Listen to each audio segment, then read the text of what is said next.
अस्सलामुअलैकुम, welcome back to my channel. उम्मीद है आप सब खैरियत से होंगे। चलते हैं टॉपिक की तरफ। आज का जो टॉपिक है वो है इम्पेयरमेंट, डिसेबिलिटी एंड हैंडीकैप। ये तीनों टर्म्स आपस में इंटरलिंक करती हैं, एक दूसरे के साथ जुड़ी हुई हैं। एंड तक ज़रूर देखिएगा वीडियो अच्छे से समझने के लिए। बेसिकली इम्पेयरमेंट होता क्या है? इम्पेयरमेंट कोई भी लॉस या एबनॉर्मेलिटी होती है आपके साइकोलॉजिकल, फिजियोलॉजिकल, एनाटॉमिकल स्ट्रक्चर और फंक्शन में। साइकोलॉजिकल रेफ़र करता है आपकी कॉग्निशन लेवल से कि आपकी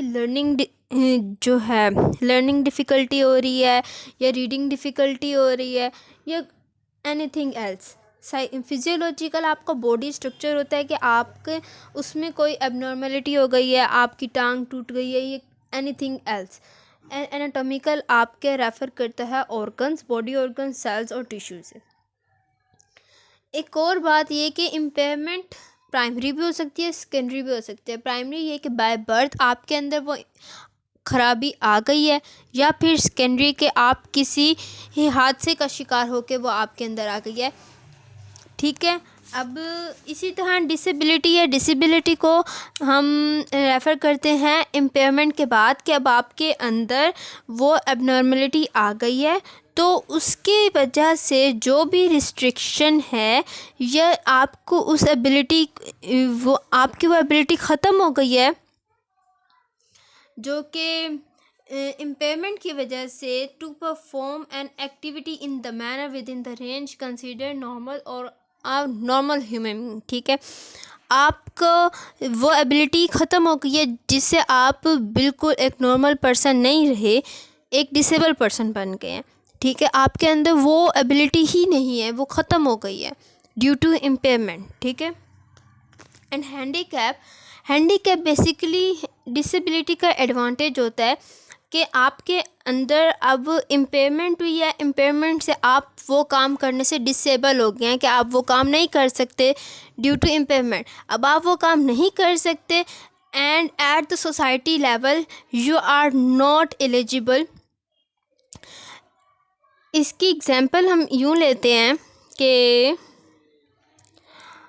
एक फुटबॉलर है, उसको अपना काम बहुत पसंद है, उसको खेलना बहुत पसंद है।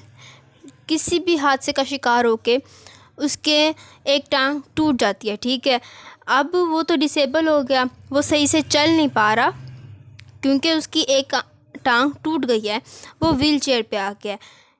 ये हो गया है इम्पेयरमेंट कि उसकी एक टांग टूट गई है। डिसेबिलिटी उसकी ये हुई कि वो सही से चल नहीं सकता। और हैंडीकैप ये है कि अगर वो खेलने का शौकीन है तो वो एलिजिबल नहीं है उस खेल को खेलने के लिए। ठीक है,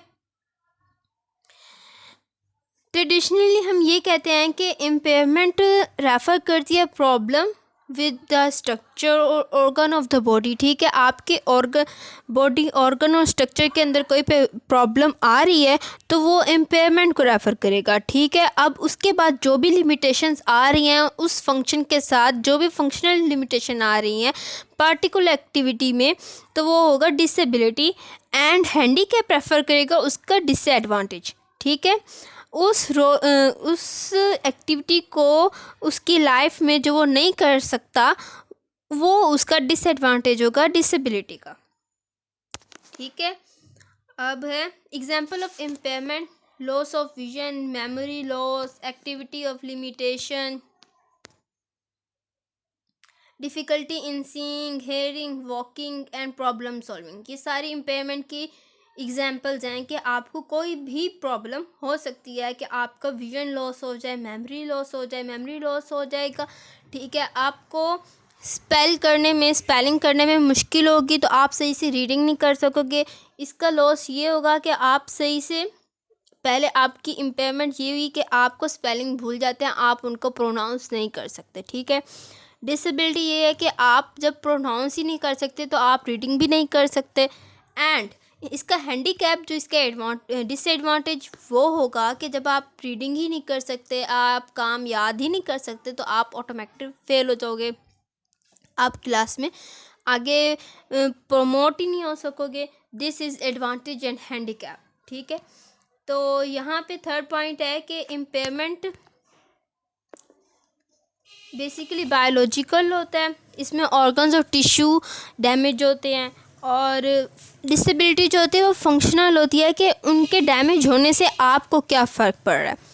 और हैंडीकैप जो होती है वो होती है पार्टिसिपेशन रिस्ट्रिक्शन, कि अब आपके पास आप डिसेबल हो, आप ये काम नहीं कर सकते, आप उस काम करने से रिस्ट्रिक्ट हो गए हो eight the society level. I hope आपको वीडियो अच्छी लगी होगी। लाइक एंड शेयर ज़रूर कीजिएगा, चैनल को सब्सक्राइब भी ज़रूर कीजिएगा। अल्लाह हाफिज़।